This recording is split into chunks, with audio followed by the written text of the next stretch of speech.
Hey guys, Dana Alexander here from Prestige Dog Grooming School and the Everyday Pet Groomer. Today I'm going to be showing you some of my tips for faster grooming on your kennel cuts.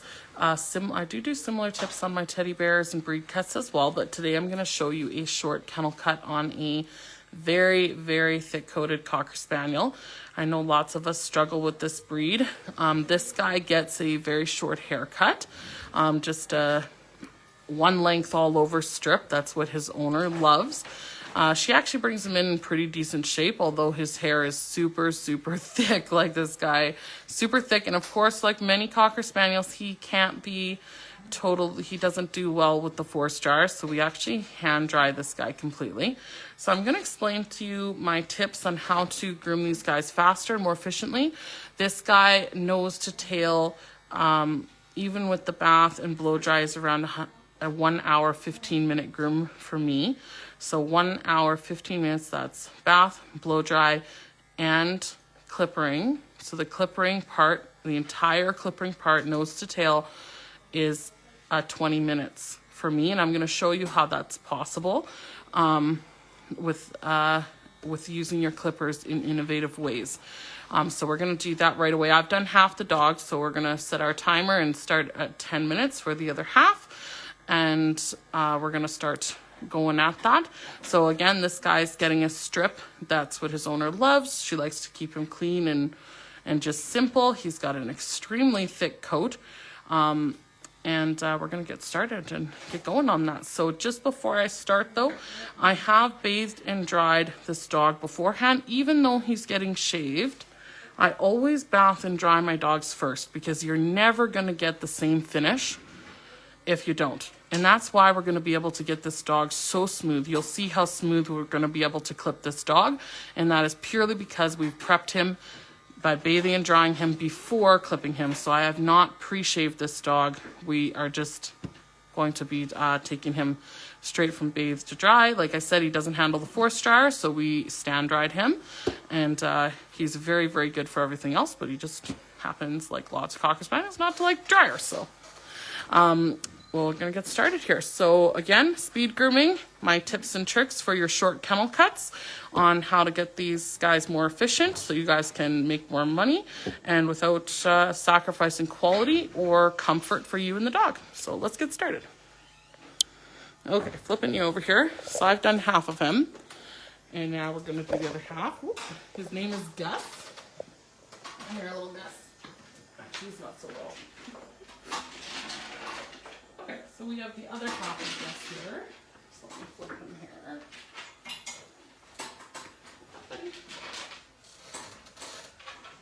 And Gus is very young. He's about a year old.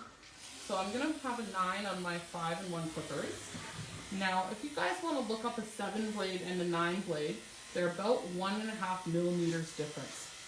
But just by switching to 9 blades instead of 7 blades, you're going to save yourself minimum 10 minutes to 15 minutes of groom. And I'm going to show you why. So this is one of my #1 tips to groomers if you want to save time and money. And if you work in a rural area like I do, where there's a ton of owners that want strip downs, this is going to save you a ton of time. Just let me readjust them under the light here. Okay, so again, check out that length on your 7-blade versus your 9-blade. You'll see it is only a couple millimeters difference, but the time savings is totally worth it. Okay, so I've got my 9 on my 5-in-1 clippers. Again, we bathed and dried him first. So that's what's going to give me a perfect stroke every single time. So I want you guys to see how perfect his hair comes off. And this is a very thick Cocker Spaniel. You can't even see skin even on a 9. So this guy, this is the perfect technique for this guy. But see how smooth that's coming off? No lines. That's because he's been bathed and dried properly. So this actually makes my groom faster. So I prefer to do that over pre-shaving.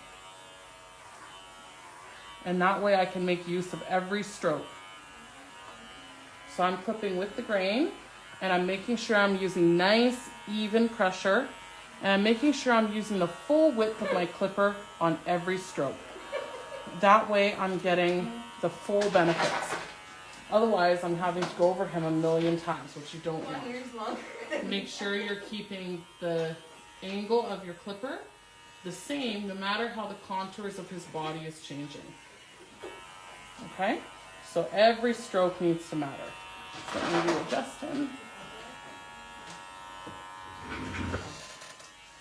Coming down. I have a comment here, Dana. Would a 10 do the same? A 10 would absolutely do the same. I'm just showing a 9 just purely because so many groomers use 7s. So I'm just showing the benefits of using a 9 versus a 7 blade in your shops.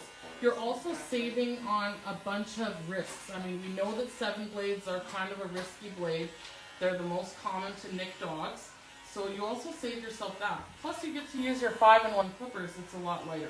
But a 10 would be great too. If your owners want a 10, go for it. I'm just going to switch sides of the table, guys, so that he's in the light so you can see him a bit better. Plus he wants to face that direction. Hey, then you can face the direction you want. He wants to face the door, so we're going to let him face the door. Okay, so again, make sure every stroke matters. So whenever I teach advanced grooming to groomers that want to come in for advanced training, I almost always have to go back to their clippering skills. If you can get a dog to be 80% done with clippers, then the scissoring part is easy. And you also speed up your grooms so much. Also, having properly clean, prepped coat is your best weapon to being able to groom quickly. We can see how smooth this guy is. I don't have to back brush. I don't have to spend a bunch of time trying to smooth this coat out. And I'm going to show you how we're going to save a ton of time in scissoring. Now, sorry, go ahead. We have a comment asking, what is that brand of clipper? This is a Wall Barretto, and it's actually from their barbering line of clippers. So Wall 5-in-1 Barretto, and I'm using a 9 blade. Again, in my salon and in salons I help get more efficient, we always switch from 7s to 9s. It's a 1 or 2 millimeter difference, but the difference in time savings is huge. So back legs. I like to come in and think of my legs in 3 sections. I like to think of 3 sections. My big hip area, which I've cleared. Then my second section, which is where the leg goes from the knee to the hock. So that's my next section. I'm going to poke through my finger on that tendon area so that I can get that cleared out. Come down the front. And now once I've cleared, and I like to get the entire top of the hock, this little ball area that's really difficult. Now my next step is I like to just squeeze the leg just a bit above the knee, and facing the dog this way allows me to get this area and his leg stays straight for me.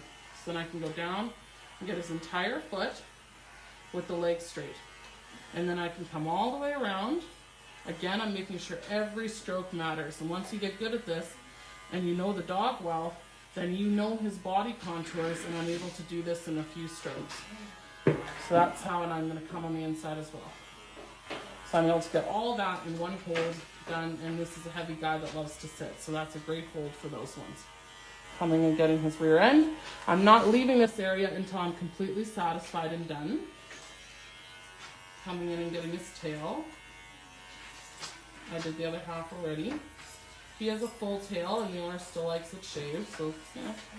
This owner's a very practical owner. They go camping all the time, so he's just kind of more of a companion dog than a looks dog. And some of us do work in these rural areas, so this is what owners want.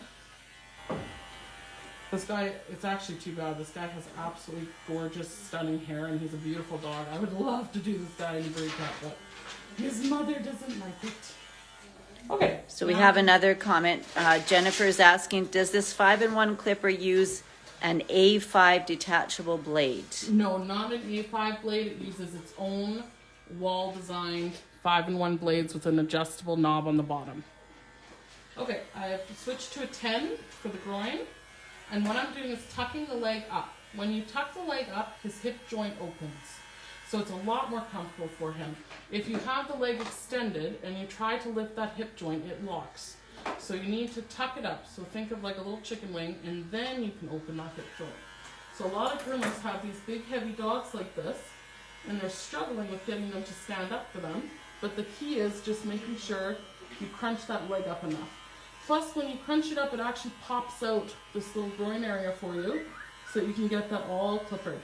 Now you'll notice that I'm going to shave the inside of my opposite leg from this angle. I left it for you guys so that you could see. I'm going to take this entire inside area out from this angle. Every angle, I'm going to pull out the area in the tendon. And I clip that and I get it done really well from this angle. Clipping everything. I like to go reverse in front of the penis a little bit. And any areas I just like to reverse just a little bit in the groin, very, very lightly. Just helps me grab all those little areas. I know it's dark, guys, with the black dog. Now I can get also the inside of this back leg from this angle, which I'm going to come in and do. I'm not leaving this area until I'm fully satisfied. That's the key to speed grooming. Do not move on until you're satisfied. So this, I have a very nice groom on this leg. It's almost perfect. I've got some work on the foot to do. So now I'm moving on. I'm going to hold this front leg forward. Again, the range of motion for their legs is forward and back. So forward, I'm going to be able to come over this armpit area and under the armpit area safely. And again, I'm making every stroke count. Every stroke needs to count. But that's where you have to perfect the perfect pressure, the perfect angle, and keeping that same pressure, same angle, no matter how the body's contour changes. Now I'm tucking the leg up again to open the shoulder joint. Same thing. If you try and extend the leg forward and then open his shoulder joint, you're going to get a lot of fight from them. So I like to tuck it up like a little chicken wing and then pull up.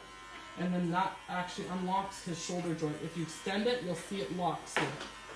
So you don't want that. That's when you're going to get them fighting. Now get everything I can in that armpit, get it nice and clear. And from this angle is where I like to do my elbow. So I'm going to get that elbow as clear as I can. And now we're going to go to stand. And I'm okay if he wants to sit for his front legs. So I'm going to extend his leg forward. With front legs, same thing. I'm going to get the entire top third section done. Going all the way around. I'm going to zero it away for you guys. I'm just going to tuck his ear away. Can you just repeat what that clipper is for This is, Diane? Sure. Diane, this is the Wall Barretto 5-in-1. From this angle, I'm pulling forward, not out. Forward, and I'm coming in with my Wall Barretto underneath.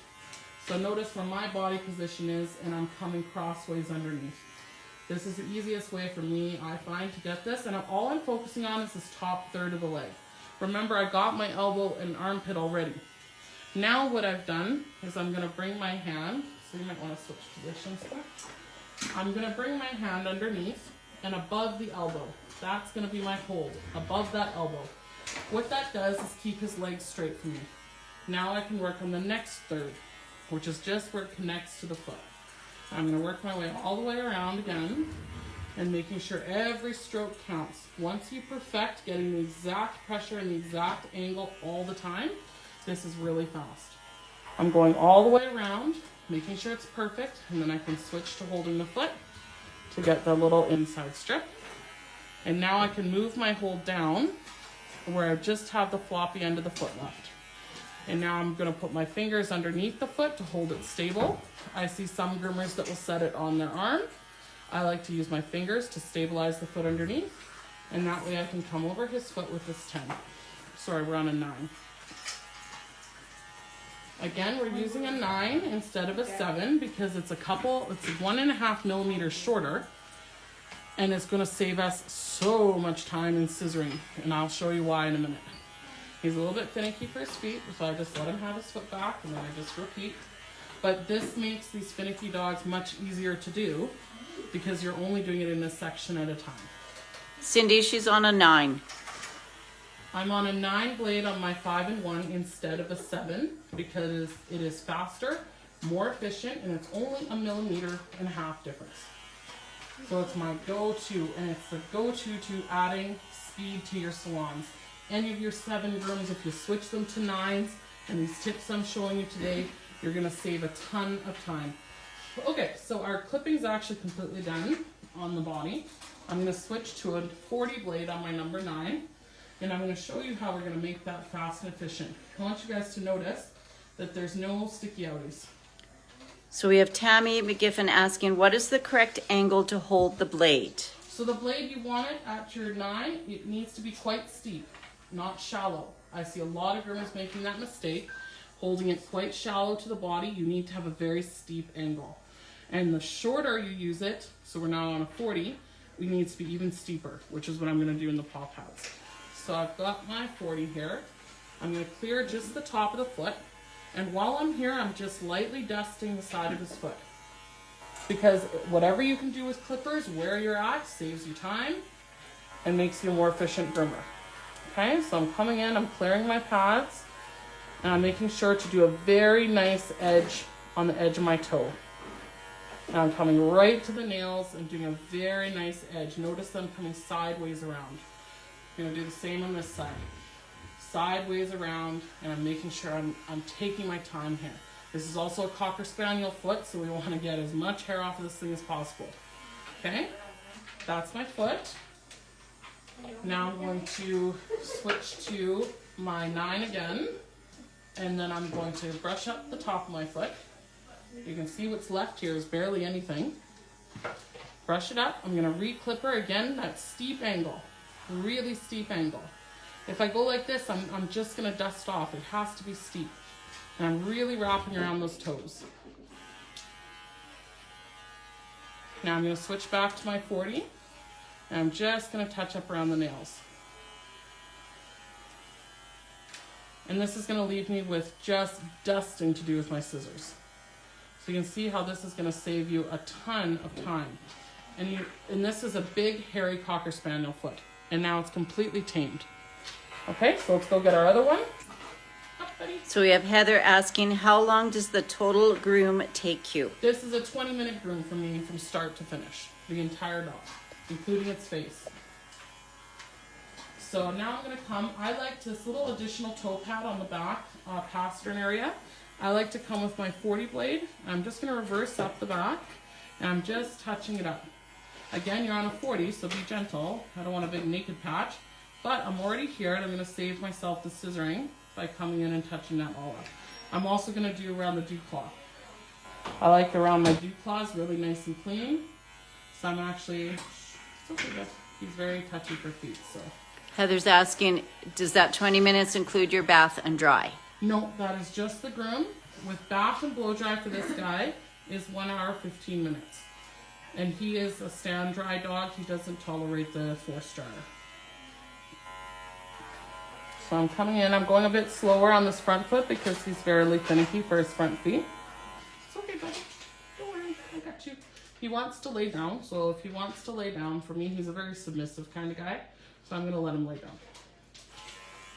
He's just a bit shy, so if this is what's more comfortable for him, then we're gonna go with it. Again, I'm wrapping around that foot with my 40 blade, all around. I'm gonna wrap around this side as well. Because the more perfect I get this foot, the less scissoring I'm gonna have to do. And I want this to be a fast groom.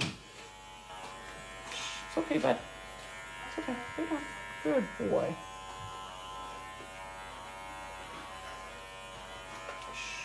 It's okay. I'm going to take my time to do it perfect because he's not going to be any better for scissoring, so it's actually easier to do with clippers. But see how clean? We're right clean under each nail, and all I have to do is touch up the top of those nails now. But see how clean we are on the sides of the foot? This is what it needs to look like. My dew claw area is clean, all around that additional toe pad. Everything's done, so I don't have to come back and scissor this area. Now I'm going to brush up.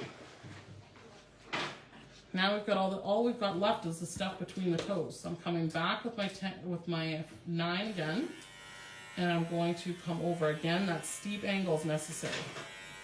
Wrap around those nails, and you can see what we're left with. The foot is very nice, very cleaned up. We have very little to do.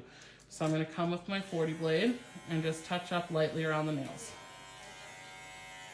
This is going to leave me virtually nothing to scissor. All I'll have to do is 2 seconds of scissoring. See how cute his foot's looking? So you can see how this can become a very, very quick groom. So I'm just gonna finish his head off here. We've got a 10.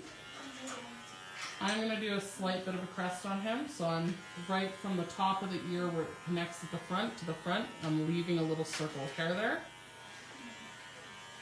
I'm coming down. Again, I'm making every stroke count, but you can see because he's already been bathed and dried, not pre-shaved, we're getting a beautiful smooth cut. And again, using a 9 instead of a 7, we're saving ourselves a ton of scissoring on little sticky outies.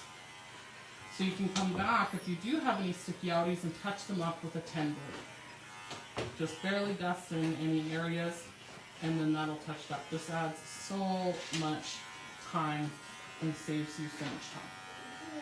Okay, I'm going to clip his ear, and I'm going to stabilize under the ear with my hands. I'm always clipping from the center out. Clipping right out.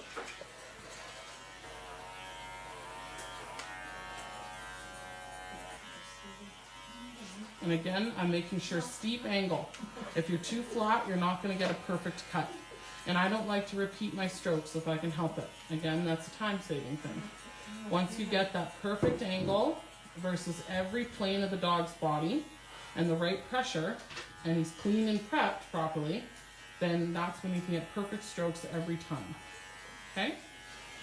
And you can see how clean this guy is. And this is a very hairy guy. I mean, this is a 9, and he's thick. So this guy has a ton of coat. I'm now coming on a 40 on the inside of his ear. Again, I'm stabilizing it with my hand on the back, so I have something to push against. And I'm cleaning up the entire inside of his ear. Hillary is asking, do you bathe him after the groom again? No, we do not bathe again. He's already bathed and all the way dry. If you have owners that are concerned about little hair slivers everywhere, you can blow them off or something like that. Here we don't really have that issue, but I do know groomers that over this area that's so dangerous, I go very, very light with the ear fully open and very light. And then I come harder up the top. Okay? And then I like to come over the edges just with my 40 over top my fingers. Now I'm not going this way against the edge, I'm just coming over the edge like this. If you go along your edge like that, you're likely to cut it. So, but if you go flat, okay, but just flat, I'm able to edge it all along. Again, this is going to leave me virtually no scissoring to do.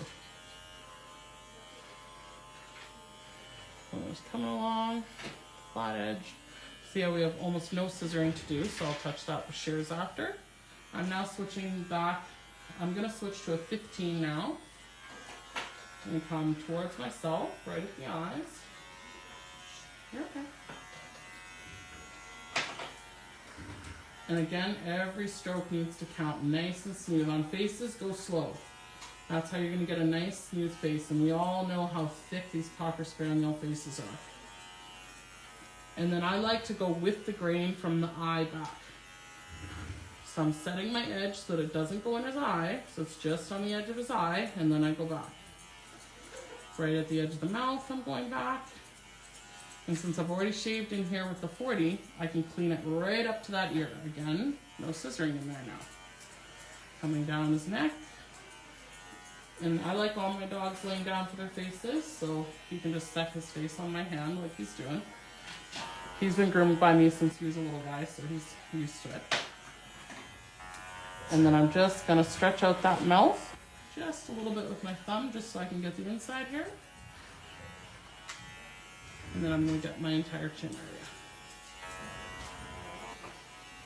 Now I'm going to switch to a 30, and just to touch up his lip area. I like their lips very nice and clean. It just gives them a very soft look. Just this side, buddy. Just gently touching up his lip area. Okay, and he's got this adorable little face. And now, if you do a traditional Cocker, they do get above the eye a little strip shaved as well. So I just encourage him by touching there to close his eye, and then I just lightly go over that area. And then we have that little strip over, and we're going to use that for clipping this crest in here in a moment. Okay?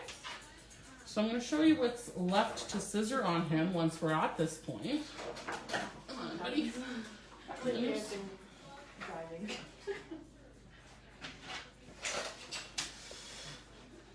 comb, please.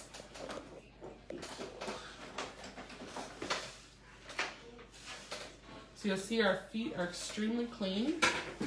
So all I'm gonna do is come in with my curved shearer. I'm gonna brush this foot up again. You'll see we have almost nothing, just a little bit.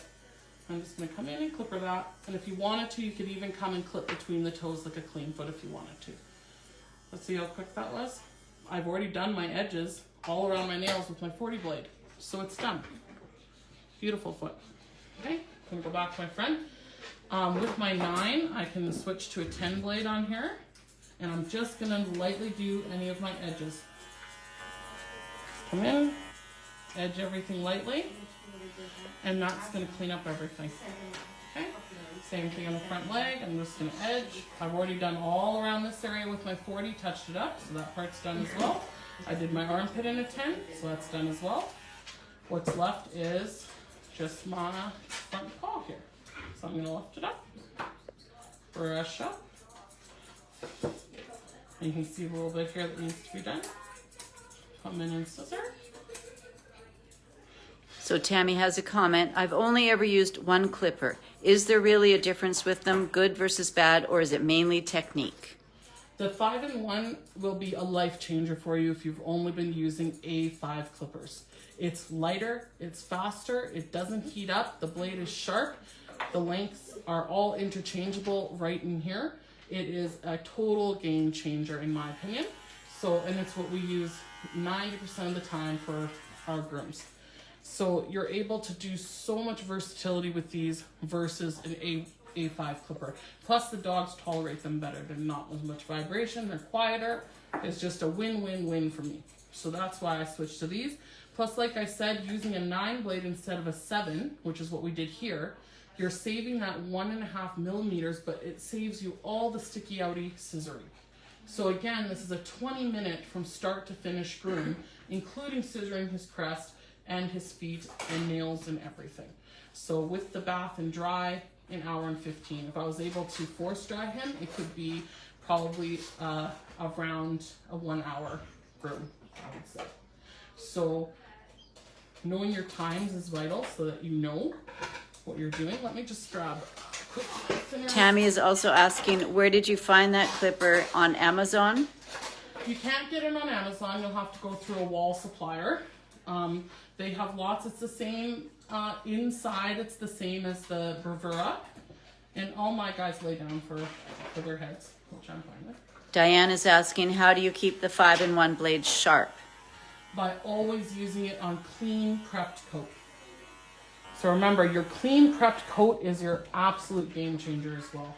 It's number one. I did not pre-shave this dog. The reason I can do this and get such a clean finish without back brushing, without having to clip him a million times, is because we bathed and dried him first.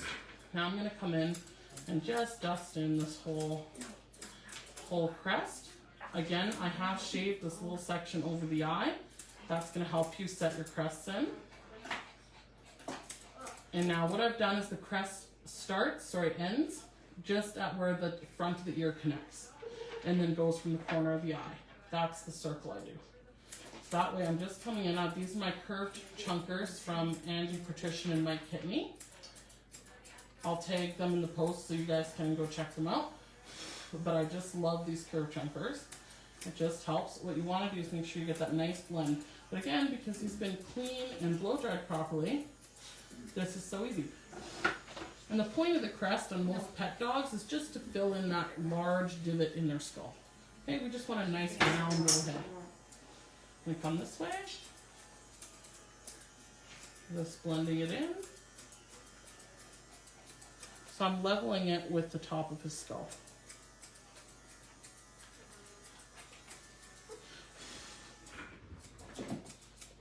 Okay, and what I've got left is this kind of little mohawk down the front. I'm just going to come in, scissors straight up. So I get rid of the mohawk. And then what I've got is just to round it nicely over the eyes. Now again, this is easy to scissor over the eye because we've already shaved this part, so you don't have to come right close to the eye. You're a good centimeter above already from clipping that part, which is traditional to the breed anyways. And notice I'm scissoring with my comb side moving up. You want to be combing through the hair. Now if I have a little ridge, then I need to come back and scissor a bit more. Connie, she's going to post a link where you can look up the scissors. I will post a link. Angie and Mike are both admins in the group. And this is their design, the Sassy Dog line. I don't know if you guys can see that. Sassy Dog line. These are their 35 tooth thinners curved. I know they're getting some in pretty soon here, so. So then the only last thing I have to do is his nails and double check his ears. So I just like to come and just edge those ears lightly. Again, I've got barely any to do because I touched them all up with my 40 blade. Come back to the other side. I didn't touch up this side yet.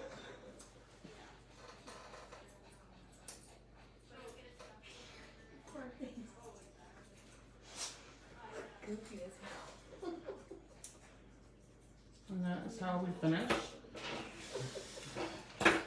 a giant Cocker Spaniel shave in 20 minutes. Without sacrificing your quality and adding efficiency to your time, without having to spend a bunch of money on equipment. Nice and simple. You can see he's clean, his groin looks great, his paws look perfect. So this is a very clean, crisp groom, and we saved a ton of time. He's a very wonderful guy. So I hope that was helpful to you guys. I'm Dana Alexander from Prestige Dog Grooming School and the Everyday Pet Groomer, and this was Gus, and love seeing you guys today. Talk soon.